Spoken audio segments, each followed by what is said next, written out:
дэлхийн зах зээлийн нөлөөгөөр уул уурхаагаас хамааралтай амьдрахаа болохын тулд боловсруулах үйлдвэрлэлийг хөгжүүлэх мөн хөдөө аж ахуйн бүтээгдэхүүнээ зарж мөнгө болгох арга замын талаар эрх баригчид хайж эхэлсэн байна. Өөрөөр хэлэх юм бол түүхийдээ гадагшин зарах боломж багассан учраас одоо дотооддоо өөрсдөө боловсруулахаас аргагүй болжээ.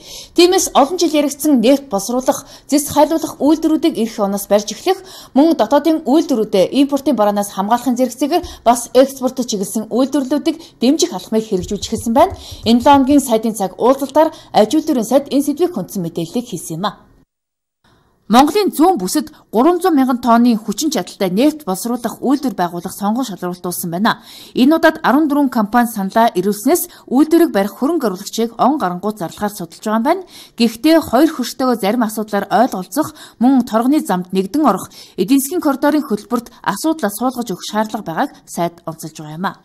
Он гарангуут бид нефт боловсруулах үйлдвэрийг барих хөрөнгө оруулагчдын сонгон шалралт руу шилжих ийм боломж бололцоо бол үүсэж байгаа. Хамгийн гол нь бид нар энийг хийхийн тулд бол хоёр хүчтэйгээ ойлголцох, торгоны замын хөтөлбөрт нэгдэн орох, эдийн засгийн коридорын хөтөлбөр энэ асуудлуудаа суулгаж хамтын ажиллагаагаар энэ үйлдвэрийг барьж байгуулах ийм асуудал үүднэ гэсэн юм ойлголт байгаа. Эдгээр би та бүхэнд бас онцолж хэлье.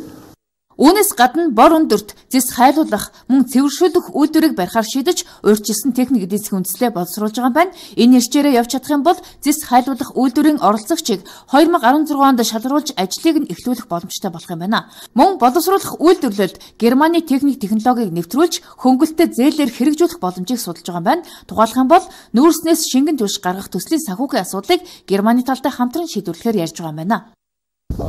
Одоо шинээр орж иж байгаа төсөл юу гэхээр нүүрснээс шингэн төсөл боловсруулах тухай энэ төсөл нэлээд олон жил явсан. Энэ төслийг хэрэгжүүлэх, энэний санхүүгийн асуудлыг шийдвэрлэх төр бид нар нэлээд нухацтай хандаж энэ шийдвэрлэх бол хамтын шийдвэрт хүрч байхаа гэсэн ийм төсөөлөл байна.